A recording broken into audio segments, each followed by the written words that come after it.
na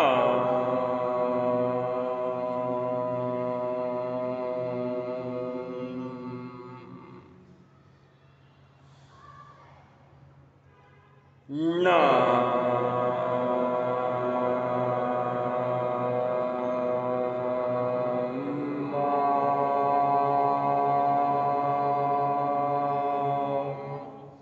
se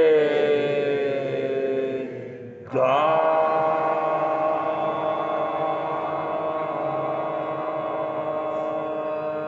na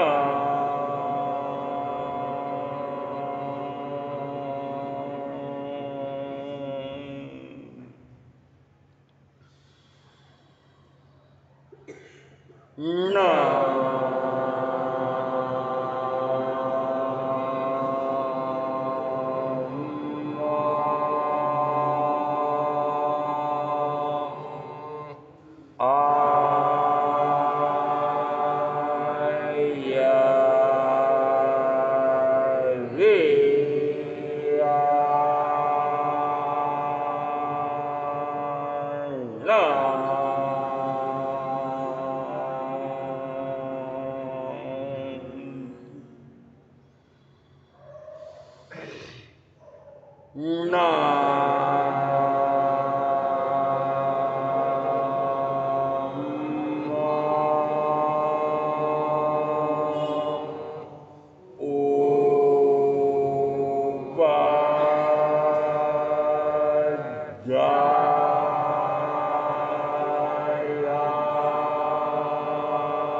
ऐसा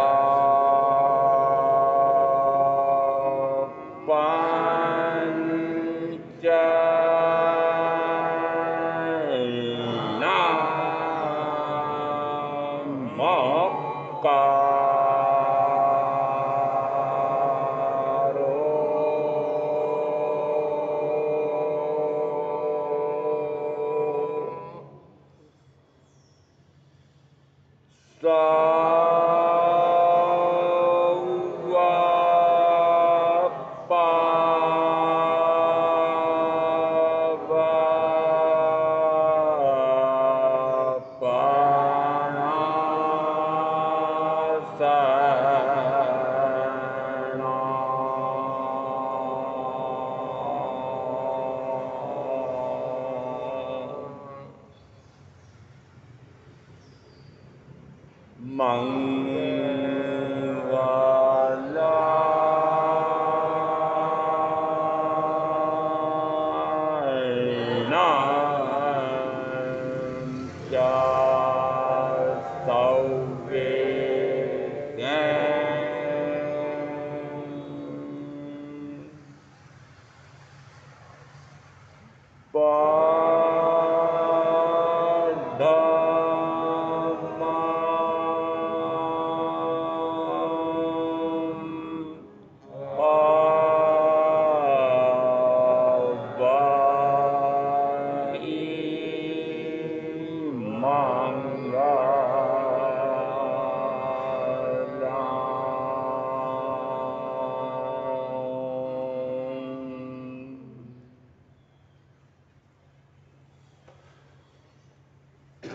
सवणे नाणे यविन्नाणे पच्चखाणे संजमे अनंडे तवे चेव बोधाणे अक्रिया सिद्धि।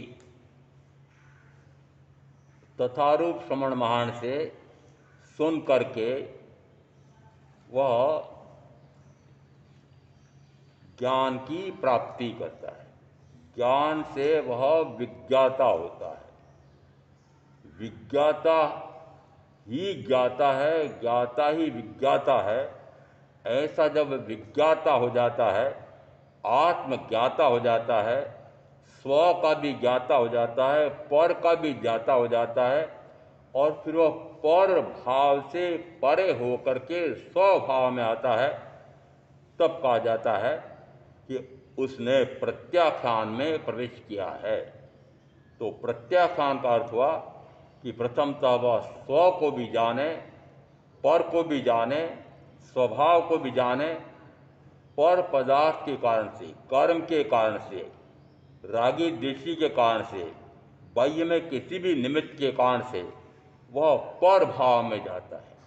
और पर भाव किसी निमित्त के आधार पर होता है तो उसको नैमित्तिक भाव कहते हैं।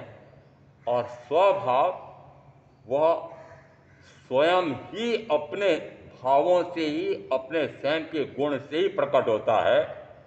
हम बाह्य अपेक्षा से कहते हैं कि परम ज्ञानी या ज्ञानी गुरु के निमित्त से हुआ है। स्वभाव को कोई निमित्त नहीं चाहिए, पर भाव को निमित्त चाहिए, स्वभाव को निमित्त। स्वभाव स्वतः प्रकट होता है।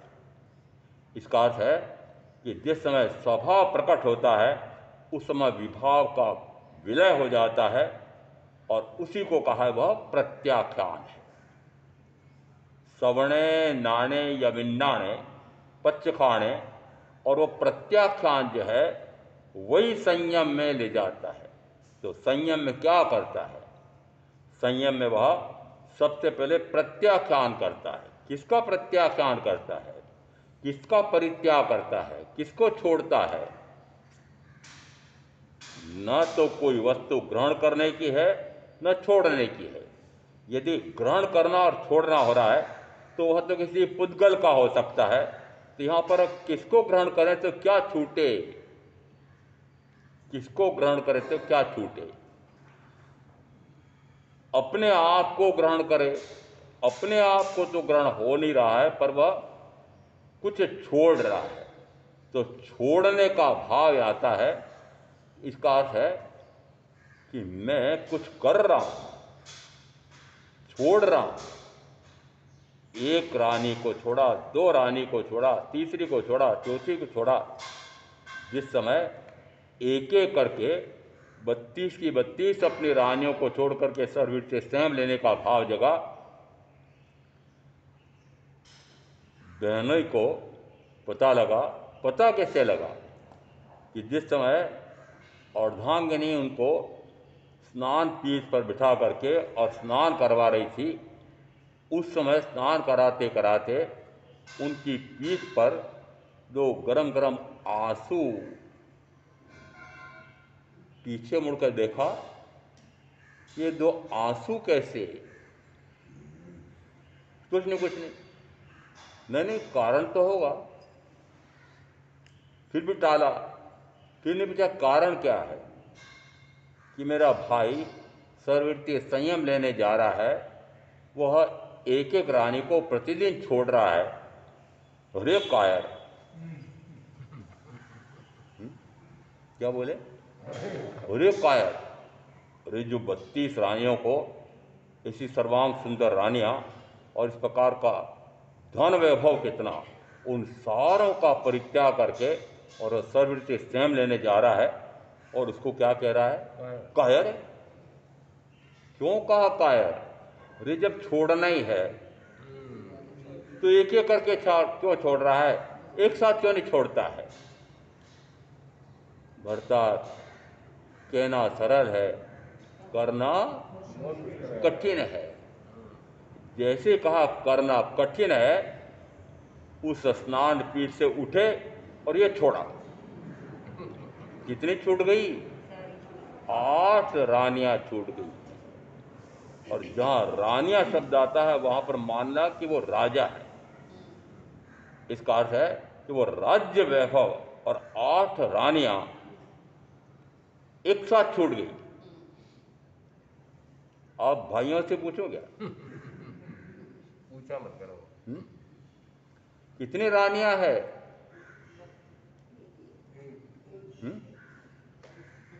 छूट रही है? हाँ? क्यों नहीं छूट रही है? अरे 8 छूटती है, और अल्पकृतशांक सूत्र में इधर तो 8 से विवाह हुआ, 10-11 थे, और आगे वर्णन मिलता है 16 कन्याओं से विवाह हुआ, फिर आगे और मिलता है 32 से विवाह हुआ, फिर आगे 50 रानियों से विवाह हुआ। इधर तो विवाह हुआ, और इधर अरिष्टनेमी परमात्मा नगरी में आ गए हैं, और जैसे प्रवचन सुनने जाते हैं, प्रवचन सुनते से ही 8, चाहे 16, चाहे 32, चाहे 50 एक साथ छोड़ करके सर्ववृत्ति संयम, और संयम लेकर के उसी भाव में इस प्रकार की उत्कट साधना की है कि सिद्ध बुद्ध मुक्त हो गए। संयम का फल, संयम का फल होता है कर्म को अनिरुद्ध करना, और तप का फल होता है व्यवधान को प्राप्त होना, और व्यवधान से वह अक्रिय होता है, और अक्रिय होकर के वह सिद्ध बुद्ध मुक्त हो जाता है। और क्या निकल रहा है? जिस समय गोना लेकर के आ रहे थे भवदेव, पता लगा अपने गांव के बाहर उद्यान में बड़े भाई भावदेव वे ठहरे हुए हैं, यदि नगर में प्रवेश करना है तो चलो भाई हैं, संयमी हैं, दर्शन करते चले। और जैसे ही दर्शन करने जाते हैं वैसे ही प्रेरणा दे दी, अरे कहाँ 5 इंद्रियों का मुख्यतः स्पर्शेंद्रिय का भोग भोग करके, अनंत कर्म का बंद करके दुर्गति में जाने का क्यों कार्य कर रहा है? सर्ववृत्ति संयम क्यों नहीं ले लेता है? गोना समझते हैं? है क्या आजकल? आजकल गोने की पद्धति है क्या? किसको कहते हैं गोना? बाल्यावस्था में शादी हो जाती है और बाद में। अरे पहले विवाह की पद्धति अलग प्रकार की थी, वह रजस्वला हो गई है। ऐसा जिस समय पिता को पता लगता था, पिता उस पुत्री का मुंह नहीं देखता। समझ में आ रहा है क्यों? और वो रजस्वला हो गई है, उसको भोग चाहिए। या तो वो कहे बेटी दीक्षा ले ले, वो दीक्षा ले ले पर वह हाँ नहीं करती है, तो पक्का पक्का हुआ कि अब उसका विवाह करना चाहिए। और उस समय भारतवर्ष गर्भ देश है, 9 वर्ष में वह जनने योग्य हो जाती है, तो उसने कहा अब इसका विवाह करना चाहिए। तो उस समय की पद्धति ये थी। और आज की पद्धति हो गई है कि 9 वर्ष में तो इस प्रकार का भाव जग जाता है, इधर 16 वर्ष में दाढ़ी मूछ आने लगते हैं, तो पक्का हो जाता है कि अब भोगने योग्य हो गया है। परंतु ऊंची से ऊंची पैकेज प्राप्त करने के लिए, ऊंची से अधिक कमाई करने के लिए कब तक पढ़ती है, कब तक पढ़ता है? 25 साल की उम्र तक, 27 साल, 30 साल, 32 साल, 35 साल। कितनी उम्र में? 35 साल। औसत उम्र क्या गिनी जाती है? और ये पक्का है क्या कि 35 साल के उम्र में संयम न लेकर के और विवाह करता है? अब उसका भी बेटा होगा, एक बेटी होगी, तो 35 वर्ष में जोड़ी बनी है, तो जोड़ी वापस अपने बेटे बेटी का उसी प्रकार से पढ़ा लिखा करके और विवाह करने में कितने काल लगेगा उन दोनों को? तो उस समय माता पिता की उम्र क्या हो जाएगी? 65-70। अब क्या दीक्षा लूंगा? समझ में आ रहा है? इसलिए किस समय कहा कि वो गोना लेकर के आ रहा है, इसका अर्थ है कि 16 साल, 17 साल, 18 साल की उम्र उसकी होना चाहिए, और जिसका गोना लेकर आ रहा है 9 साल से लगा करके 12, 13, 14 होना चाहिए। और प्रेरणा दी की दीक्षा क्यों नहीं ले लेता है? एक बार, 2 बार, 3 बार, 5 बार, 17 बार, कितने बार समझाया? एक बार। हाँ? एक बार। आपको कितनी बार समझाया? 100 बार। 100 बार। अरे आपको कितनी बार समझाया? 100 बार। चिकने घड़े लगती है? लगती है? स्वरवृत्ति संयम की प्रेरणा मात्र से अभी गोना लेकर के आए हैं और स्वरवृत्ति संयम ले लिया है। संयम तो ले लिया, विचरते विचरते उग्र तो विहार और रुक्ष आहार, इस कारण से शरीर में रोग आ गए, और रोग आ गए तो अपने नगरी में वापस आते हैं, बगीचे में ठहरते हैं। उस समय एक पुत्र के साथ एक माँ वंदना करने के लिए आती है। बात बात में उससे पूछ लिया कि वो अमुक नागला, जो भी नाम हो मुझे नहीं पता, वो इस प्रकार की है या नहीं है, जिंदी है कि मर गई है? उन्होंने कहा है। वो कहाँ मिलेगी? उन्होंने कहा मान लो मिल गई आपको। फिर इतने में उसका बेटा आया, छोटा बेटा था।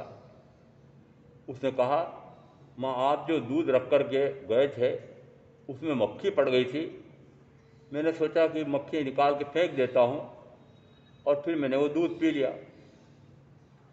विषैला हो गया था बेटा, वो दूध क्यों पी लेते हैं? और विषैला हो गया तो मेरे को उल्टी हो गई, तो मैंने सोचा वापस इसको पी क्यों नहीं लूँ, तो मैं उल्टी वापस पी गया, चाट गया। जिस समय बेटा वर्णन कर रहा है माँ के सामने, ये कैसा है तू? वो सामने जो संयमी बैठा था उसने क्या कहा, अरे वमन करके तो वापस पी गया। माँ ने कहा आप क्या कर रहे हैं?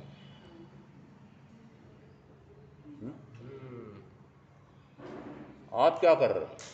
किसको कहा? पहचान नहीं पा रहा है भावदेव संयमी, पहचान नहीं पा रहा है, परंतु उसने कहा आप क्या कर रहे हैं? आपने भी तो वमन कर दिया था पत्नी का, और फिर चाटने का भाव क्यों आ रहा है? अब बताओ, जिस समय इस प्रकार का भाव आ गया है उस समय संयम है? कोरा वेश है। संयम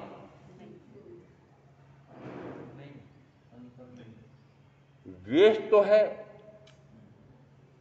वेश तो है। और अभी मैंने कल परसों कहा होगा, मैंने कहा आप जिस समय कोई आपसे परिचित है, परंतु पूरा परिचय नहीं है, ये परिचय है कि हाँ ये इस प्रकार के श्वेतांबर में सानकवासी महाराज इस प्रकार के कपड़े, इस प्रकार का होगा रखने वाले ऐसे होते हैं, और जैसे उस प्रकार का देखा आपने वंदन किया। तो मैंने पूछा था आपको कल कि किसको वंदन किया है? क्या उस समय जिस समय इस प्रकार की वार्ता हो रही है, क्या वो वंदनीय रहे?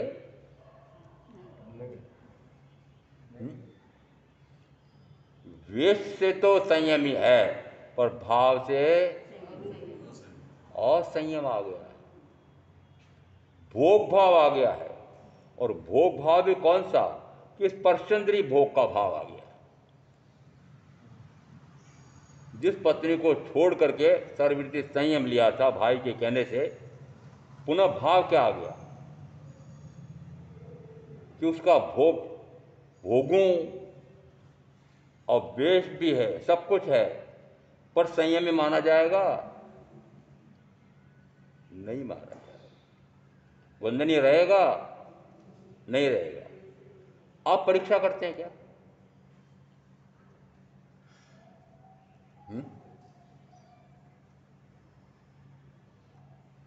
महामंत्री जी ये बताएंगे। और ये प्रमुख है ना, तो परीक्षक यही करेंगे कि कोई महाराज आए हैं, शेष काल में आए हैं कि चातुर्मास में लाए हैं, तो वास्तव में संयमी है कि नहीं है, तो किस पर डाल रहा हूं मैं? हाँ महामंत्री जी तय करके लाते हो, मुझे तय करके लाए थे। हाँ महाराज, पहले मैंने सुना था 4 साल पहले, और उसके बाद असंयम में हो गया, क्या पता। पक्का किया आपने? या असंयम में तो नहीं चला गया? कुछ नहीं, कुछ नहीं। इसका अर्थ है कि कब वस्त्र तो रह जाते हैं और कब भावों में कितना परिवर्तन होता है, एक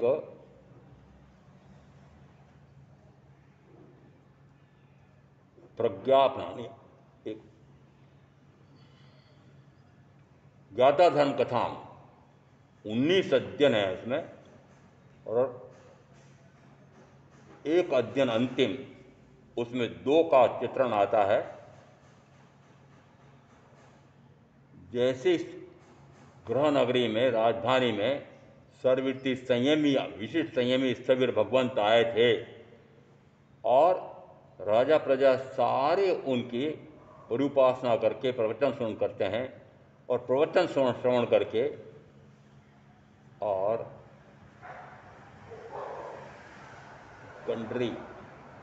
पुंडरी एक राजा है, एक छोटा भाई है, वो दोनों भी प्रवचन सुनने जाते हैं। राजकुल के और भी प्रवचन सुनने जाते हैं, नगरी की प्रजा भी प्रवचन सुनने जाती है, और प्रवचन सुन करके और भाव आया। किसको आया?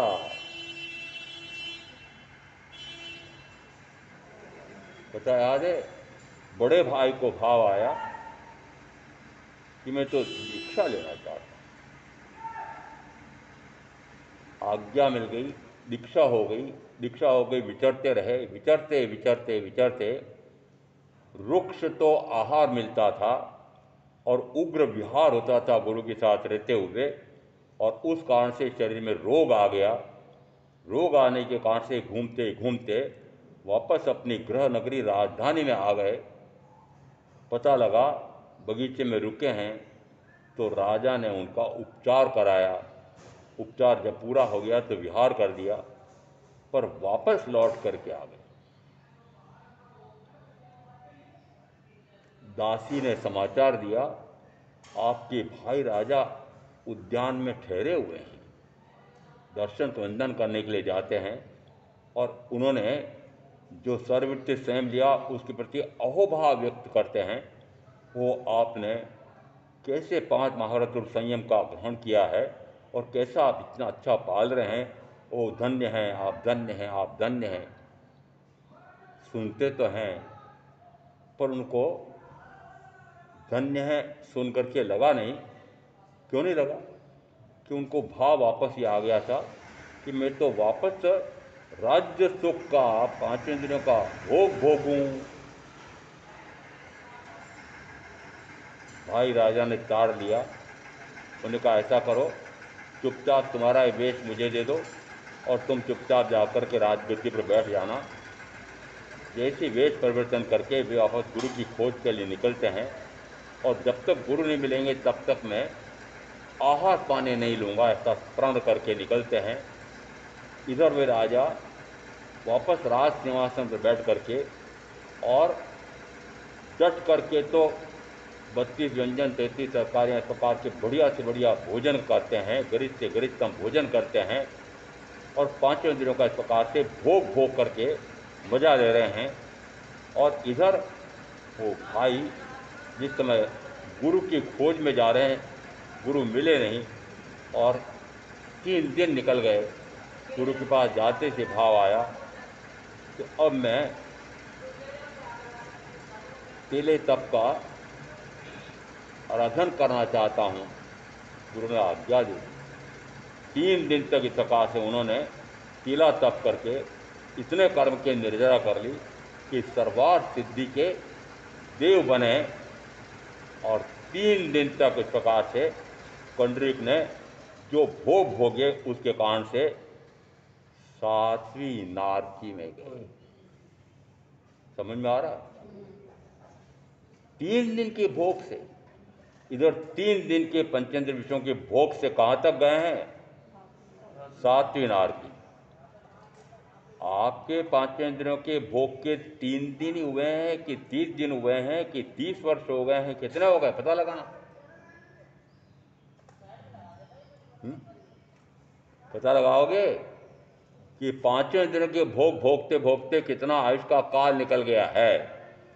3 दिन के भोग से 7वीं नारकी। विश्वास नहीं आता तो मैंने कहा आज इनको कथानक से समझाना पड़ेगा कि इस प्रकार के इंद्रिय विषयों का भोग का दुष्फल कितना है। पूर्व में बताया था पर आपको विश्वास नहीं आता है, विश्वास नहीं आता। क्यों? ऐसा कैसे हो सकता है? ऐसा कैसे हो सकता है? चित्त संभूत के संदर्भ में क्या समझाया था?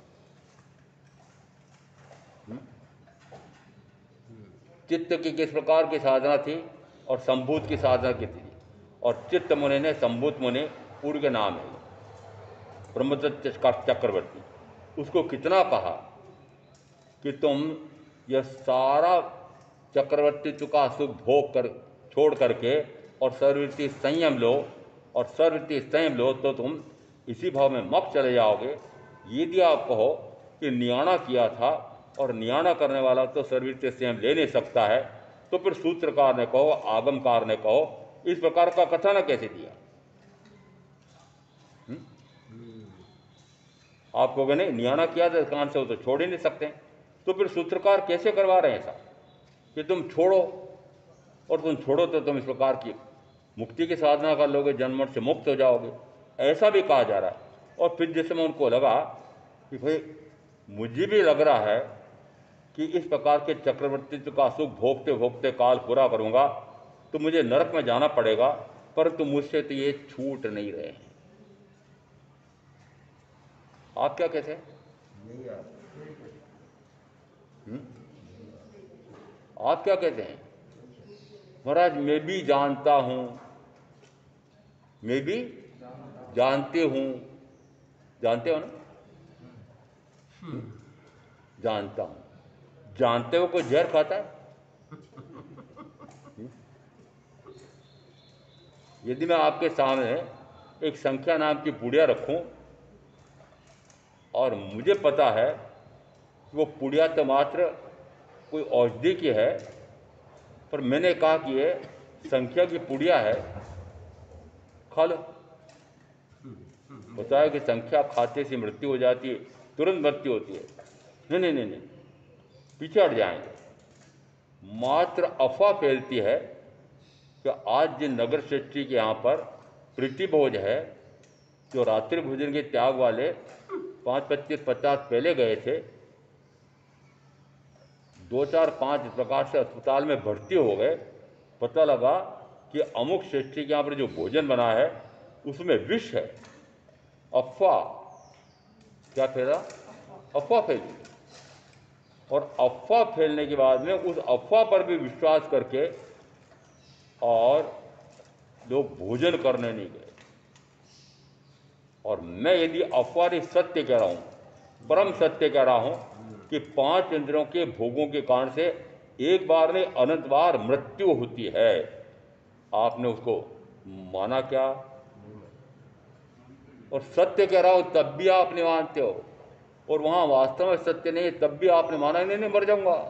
और मैं कह रहा हूं देखो इस प्रकार से भोगोगे तो अनंत बार मरना पड़ेगा। किसने देखा? महाराज तो बातें करते हैं, डराते हैं। क्या डराने के लिए महावीर ने कहा कि नरक है? क्या फुसलाने की महावीर ने कहा कि स्वर्ग है? क्या नहीं है? और क्या निकला? यदि 3 दिन के भोग से 7वीं नरक, वो ब्रह्मदत्त चक्रवर्ती कहाँ गए? उसमें शब्द दिया है कि एक अनुत्तर अनुत्तर लोकाग्र पर चले गए। वहां दूसरी जगह क्या लगा? वो अनुत्तर सातवीं नारकी में चले गए। दोनों के लिए शब्द देखा अनुत्तर, तो दोनों में कितना अंतर है? एक अनुत्तर लोकाग्र है, एक अनुत्तर उत्तर नहीं, जिसका उत्तर नहीं है ना, इसका और कोई मुकाबला नहीं है कि सातवीं नारकी के दुखों की तुलना में और कोई दुख नहीं है, इसे नाम दिया अनुत्तर। और यदि मैंने एक बार नहीं सैकड़ों बार अभी भी कह दिया है कि इस प्रकार से इन पांच इंद्रियों का भोग भोगने से या 18 प्रकार के पाप करने से अनुत्तर नरक के गड्ढे में जाना पड़ेगा, आपको विश्वास ही ना आता? आता है? नहीं आता? नहीं आता है। आता तो छूटता क्यों नहीं है? यदि आता है कि नहीं वास्तव में इस प्रकार से ऐसे पाप की प्रवृत्ति के कारण से मन वचन काया की प्रवृत्ति यदि पाप में हो रही है तो उसका पाप का फल होता है नरक तेरी गति। आपको विश्वास ही नहीं, विश्वास ही नहीं होता है। इसका अर्थ यह है कि गुरु की वाणी कहूं कि तीर्थंकर परमात्मा की वाणी कहूं, उस वाणी पर भी आपको विश्वास नहीं। तो काटो कि नहीं है महाराज, मेरी तो संकेत पक्की है पक्की। सम्यक तो हो, ज्ञान हो और पांच इंद्रियों का भोग भोग सकता है। सम्यक त्वी कर्म का आश्रय बंद कर सकता है और जानबूझ के कर सकता है। परीक्षा ले रहा हूं सम्यक है कि नहीं है। अब जो कहते हैं मेरे सम्यक तो है, आगे ये भी कहते हैं, चाहे एक ने कहा मुझे कि महाराज मैं तो 12 व्रतधारी हूं, 12 व्रतधारी। अनुत्तर योगी तीर्थंकर महावीर ने वो आनंद के 12 व्रतों की खिल्ली उड़ाई। किसकी? व्रतों की खिल्ली उड़ाई। मैं थोड़ा संकेत से कह रहा हूं अभी, क्या उड़ाई? एक उदाहरण दिया कि आनंद हल तो नहीं हाँकता है, आनंद हल तो नहीं हाँकता है, पर खेत आनंद के हैं, खलियान आनंद का है। समझ में आ रहा है? अभी 50 साल 100 साल क्या आंदोलन चला था? विनोबा भावे ने क्या आंदोलन किया था? जिसकी खेती वह यदि जोतता है तो वह किसान है, खेती किसी की, खेती किसी की और खलियान किसी का। खलियान समझते हैं ना? उपज पैदा कौन कर रहा है? उपज पैदा कौन? वो जितने उनके नौकर चाकर हैं, वो नौकर चाकर भरपूर परिश्रम करके और उपज लेते हैं। उस उपज का मालिक कौन? ये आनंद। देखा, ये अपरिग्रही हो क्या? उनके व्रतों की परीक्षा क्यों? ये कौन सा व्रत है? अपरिग्रह व्रत है। कितना परिग्रह है? आनंद का वर्णन देखना कि उनके पास कितनी खेती थी, तो उस समय खेती का हिसाब लगाया जाता था। कितनी बैल जोड़ी है, तो इतनी बैल जोड़ी थी, तो जितनी बैल जोड़ियां अधिक है उतनी उसकी खेती अधिक है। तो कटाक्ष क्या आया है कि आनंद हल तो नहीं जोतता है, पर खलियान में जितनी उपज होती है वह भी उसकी और खेत भी उसी का। संकेत क्या आ रहा? जो जोते उसकी जमीन नहीं, जोत तो कोई और रहा, जमीन किसी और की है, उपज भी किसी और की है। एक आंदोलनकारी क्रांतिकारी किसमें? अनुत्तर योगी तीर्थंकर महावीर में। वो लेखक कितना क्रांतिकारी है। ये क्या हो रहा है? संकेत क्या किया है? तो आज भी इस प्रकार के बहुत सारे ऐसे हैं कि जिनके पास, तमाशा किया था मैंने जयपुर में लाल भवन में, लाल भवन के जितने जोड़ी हैं उन सब के पास बड़े बड़े खेत हैं और खेतों में जिस समय मालिक कहो या जिस समय वो चूँकि खेती करता है तो पास के पास उसमें मकान भी होते हैं, तो इस प्रकार के मकान भी हैं, इस प्रकार की खेती भी है। और वो खेती क्यों रख रखी है? इतनी खेती है, इस कारण से उसमें इतनी उपज होती है, और खेती में जो उपज होती है उसमें आयकर विधान में है कि उस पर 1 रुपये का भी कर नहीं है।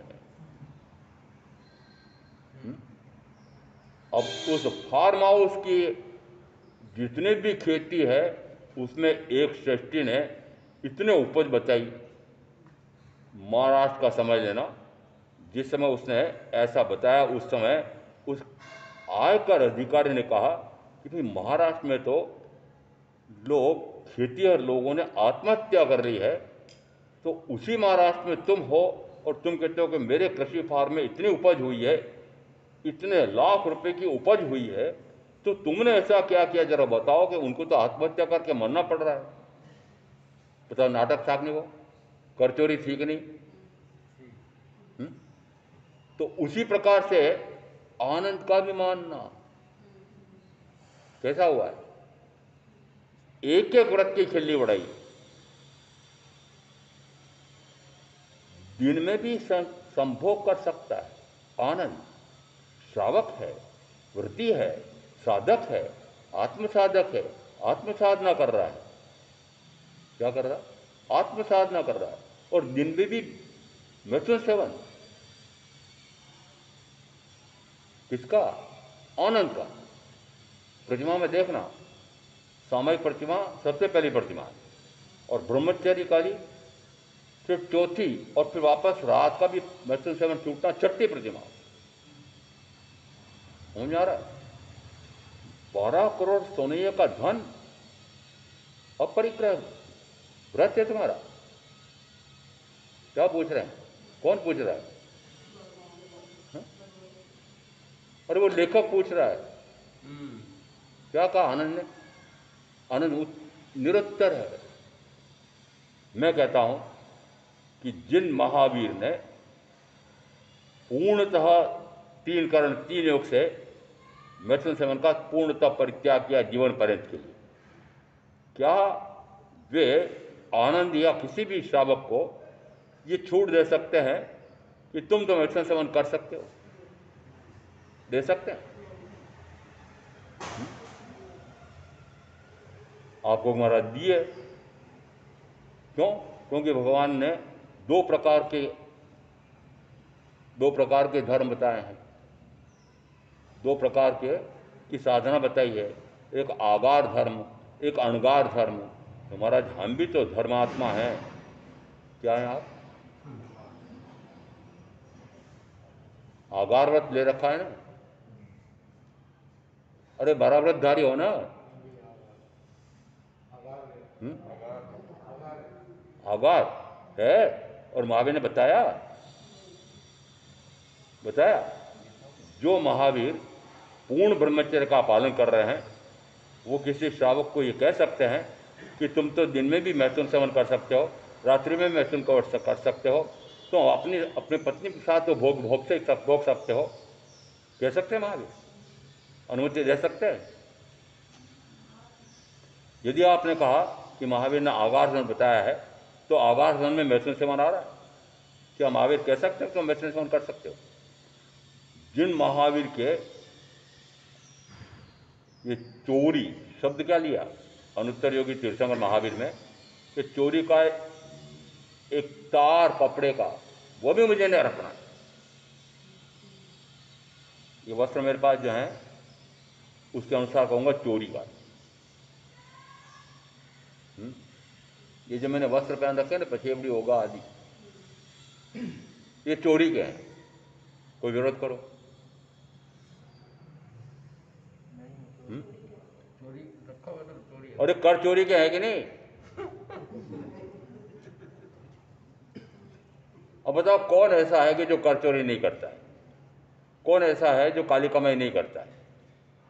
और कौन ऐसा है कि जो स्थानक के निर्माण में, बड़े बड़े चौमासे के व्यय में, आजकल चौमासा मांगने जाओ तो सबसे पहले मेरे चौमासे का इतना खर्च है, शर्त पहले रखते हैं। महामंत्री जी बताओ है कि नहीं? है।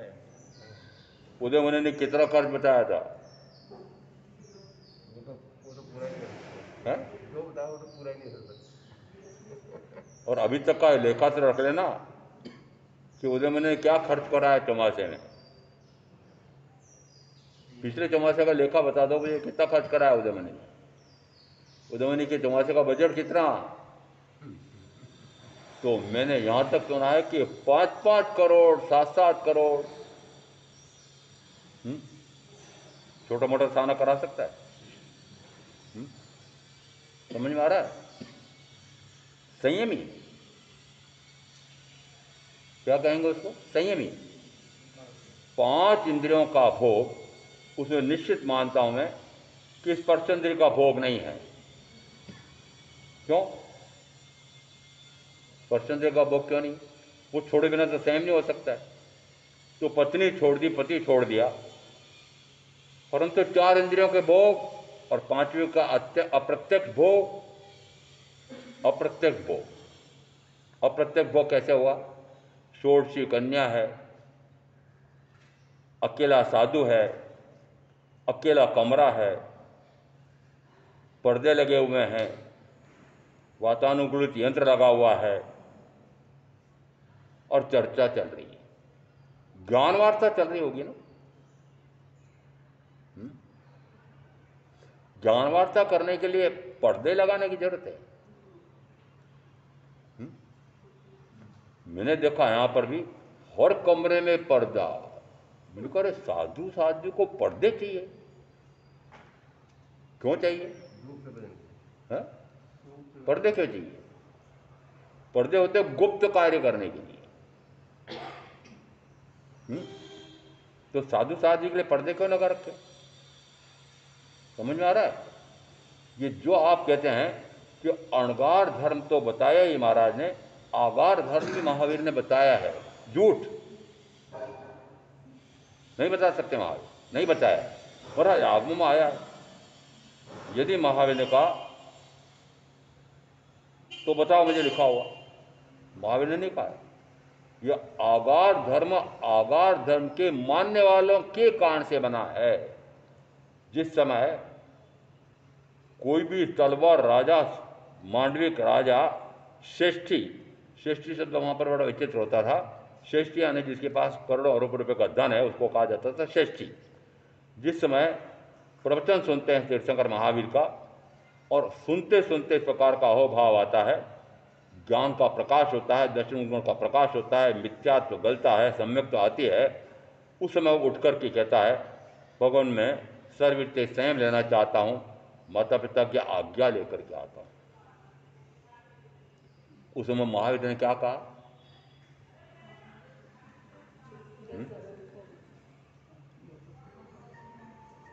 धर्म कार्य में कहा ना, कहा क्या?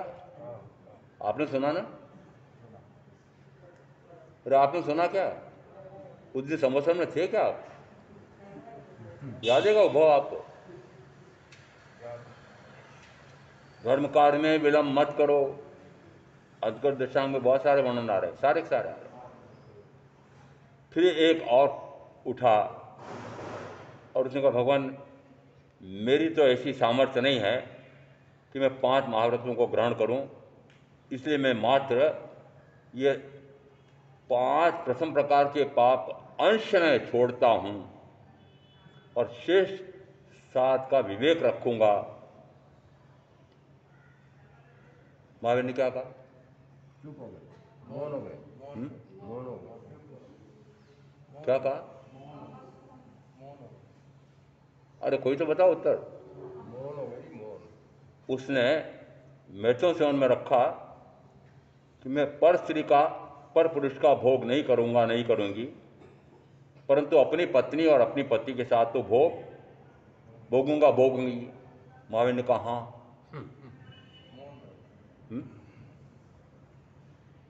नहीं कहा। फिर आगाधन कहां से आए? हाँ, अपरिग्रह व्रत। भगवान मेरे पास अभी 12 करोड़ सोने का धन है, मैं 12 करोड़ सोने के धन से अधिक नहीं रखूँगा। और महावीर के पास 2 फूटी कौड़ी नहीं है। पूर्णता के चन्य, अभी मैंने बताया कि उनके पास एक कपड़े का तार नहीं है, एक सोने का चांदी का एक तार नहीं है, और तो और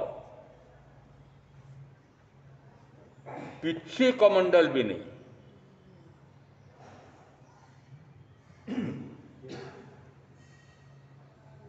आहार लूं तो पात्रा नहीं है, तो आहार किस में लाऊं, फिर आहार ग्रहण कैसे करूं? तो जैसे ही वो अभिग्रह फलते हैं, देखा कि इस प्रकार के अभिग्रह है, पूर्ण हो गया है, तो करपात्री महावीर क्या थे, दोनों हाथ वो इस प्रकार से जोड़ लेते हैं कि वो जिस समय उसमें आहार डालता है, थोड़ा सा आहार लिया और हाथ खींच लेते हैं। वर्णन मिल रहा है। इसका अर्थ क्या हुआ कि जो इस प्रकार से करपात्री हैं, जिनके पास कुछ भी नहीं है, ये पिछी कमंडल में नहीं है, क्यों कहा मैंने? उसका भी कारण है।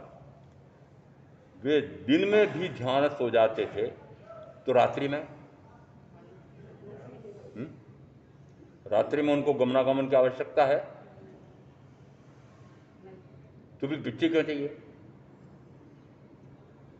फिर पिछी क्यों चाहिए? रात्रि में गमनागमन करना है, तो फिर वो गमनागमन करने के लिए फिर उसको पूंज करके चले। जब रात्रि में उनको गमनागमन करना ही नहीं, तो फिर पिछे की जरूरत भी नहीं, कमंडलों की जरूरत क्यों नहीं है? तो आहार ही नहीं करते। 12.5 वर्ष की साधना है, और 12.5 वर्ष में उनके मात्र आहार किया है दिन में 1 बार, आहार पानी सब 1 बार। और कितनी बार किया कि 349 दिन, उसमें कितने कितने दिन कि 5 महीने 25 दिन का उड़द के बाकुले से चंदना दासी के हाथ से पारना हुआ। अब 5 महीने 25 दिन बाद यदि उड़द के बाकुले का पानी आहार करेगा, बताओ पेट में कितना विकार पैदा होगा, मल कैसा आएगा? आपके जैसा आता वैसा आएगा? कैसा आएगा? सूखी मिंगनी, तो मल द्वार धोने की जरूरत पड़ेगी। समझ में आ रहा है कि नहीं? मैंने अभी अभी देखे हैं कि जंगलों में रहने वाले आदिवासी, वो जंगल जाते हैं तो हाथ पानी लेते ही नहीं। क्यों? आपको पता नहीं है, घोड़ा लीद करता है, उसका मल द्वार लेश मात्र भी गंदा नहीं होता है। देशी गाय जिस समय गोबर करती है, उसका मल द्वार लेश मात्र भी गंदा नहीं होता है। आपका पता लगाओ जरा, मेरा भी पूछ लेना। समझ में आ रहा है? अर्थ क्या निकल रहा है कि जिनके पास पिछी कमंडल भी नहीं है, और वो महावीर 12 करोड़ सोने का धन मैं तो इतना तो मैं रखूंगा। एक ने कहा मैं मेरे पास 24 करोड़ पायली स्वर्ण मुद्राएं, इतना धन तो मैं रखूंगा, इससे ऊपर नहीं रखूंगा। परिग्रह वृत्ति है वो वृत्ति, वो परिग्रह, वो अपरिग्रही है क्या? महावीर ने कहा तुम इतना परिग्रह रख सकते हो, तो फिर ये कहां से आ गया आगार धर्म?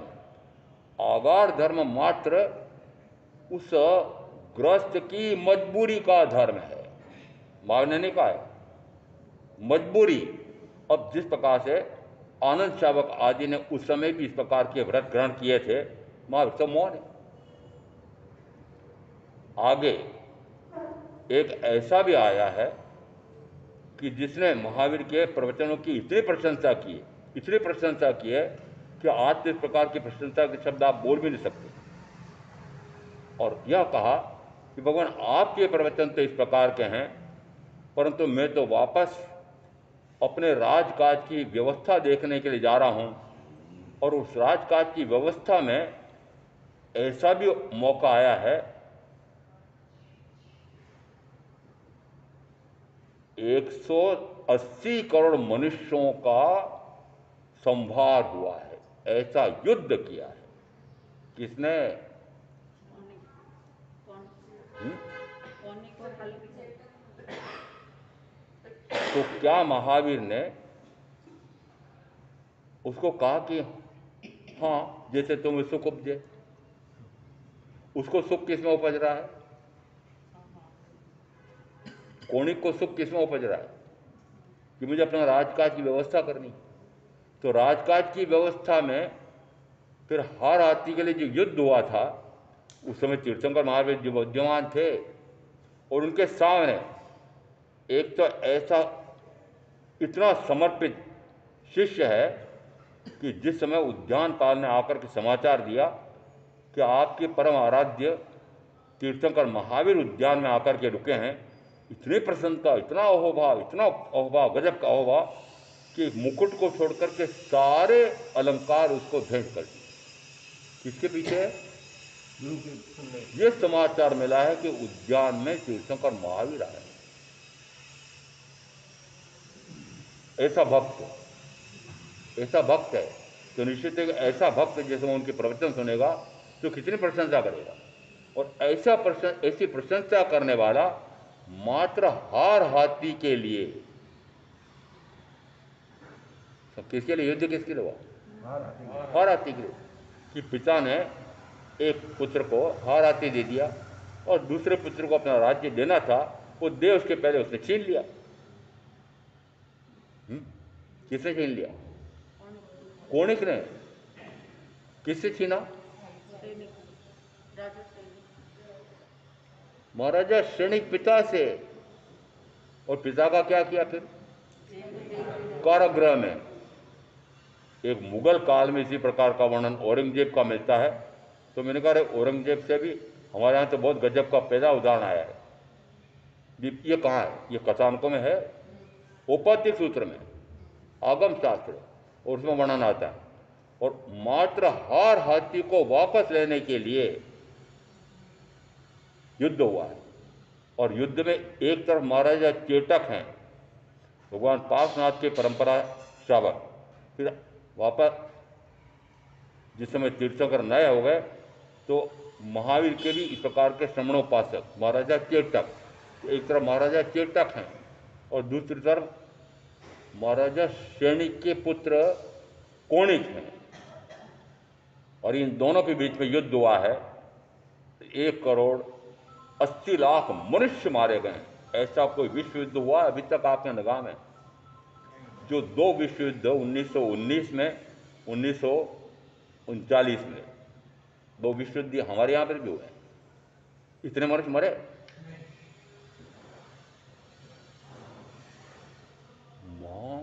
यदि तीर्थंकर उस समय विद्यमान थे, चौथा आ रहा था ना। जो कहते हैं कि मुझे अगला जन्म मिले तो ऐसा मिले कि मैं महाविद्य क्षेत्र में मनुष्य बनूं। हमारे यहाँ वर्णन आता है कि मैंने इस भाव में तो प्रवचन तो सुने हैं, परंतु मेरे इस प्रकार से भाव ही नहीं बने कि मैं श्रावक बनूं, तो मेरे संयम और तप का कोई फल हो तो मैं अगले भाव में महाविद्य में जन्म लूं और श्रावक बनूं, सम्यक्ति बनूं। पहले तो सम्यक्ति आया कि सम्यक्ति बनूं। इस भाव में तो मुझे सम्यक प्रकट नहीं हुई। और मेरा कोई संयम तप किया है मैंने, बाह्य संयम, बाह्य तप, 12 व्रत वाला, और तब भी किस प्रकार से को भोड़ में जो तप होते हैं, दिखावे के लिए जो तप होते हैं, इस प्रकार के तप किए। उस तप का मेरा कोई संयम और तप का कोई फल हो तो मैं महाविद्य में मनुष्य बनूं, तो महाविद्य में मनुष्य तो बन जाएगा पर केवल प्रगट वाणी सुनने का अवसर नहीं मिलेगा। फिर कहा मैं इस भाव में सुना तो मैंने बहुत है, परंतु मेरे सम्यक्त का प्रकाश नहीं हुआ। अब मेरे संयम और तप का कोई फल हो तो मैं अगले भाव में सम्यक्ति बनूं, तो सम्यक्ति तो हो जाएगा, आगे की साधना नहीं होगी। फिर ये भाव आया कि इस भाव में तो मैं सम्यक्ति भी हो गई, ज्ञान भी हो गया, परंतु सर्ववृत्ति संयम नहीं ले सका हूं।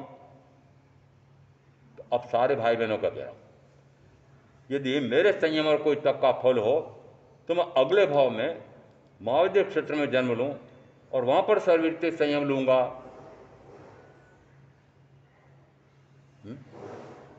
यही भाव है ना आपका? और ये पहले ये तो पूछ लूंगा, आपका ये भाव है कि नहीं? और अब इस भाव में क्या किया आपने? अभी तक कितना कौन सा भाव किया है, आगे कौन से भाव की योजना है? तो मैं कह सकता हूं 18 प्रकार के पापों में आकंठ डूबे रहे हैं और अभी भी तय नहीं किया है कि अब मैं पाप की प्रवृत्ति में नहीं पड़ूंगा। किया है? नहीं किया। प्रवचन सुना कि हाँ सुना, बड़ा मेरे को सुना ही नहीं, सुना ही नहीं। बड़ा श्रोत तो सुन रहे हैं, मैंने कहा सुनते हो बेरे होकर के। यदि बेहरा व्यक्ति सुनेगा तो समझेगा, सुनाई देगा, सुना ही नहीं उसने। आप यहां जो बैठते मेरे सामने, एक तो वास्तव में बहरा हमारा, ये सुनता ही नहीं। जैसे नहीं महाराज मुझे सारा सुनाई देता, मैं आगे बैठता हूँ सामने के सामने, वो सुनाई देता, मैं तो आंधी से चपा लेता हूँ। मैंने कहा सुनाई तो देता है पर अंदर उतरा, विरति आई, वैराग्य आया। वो वैराग्य को आपने वैराग्य मान लिया कि जो सर्ववृत्ति स्वयं लेने वाला वो वैराग्य।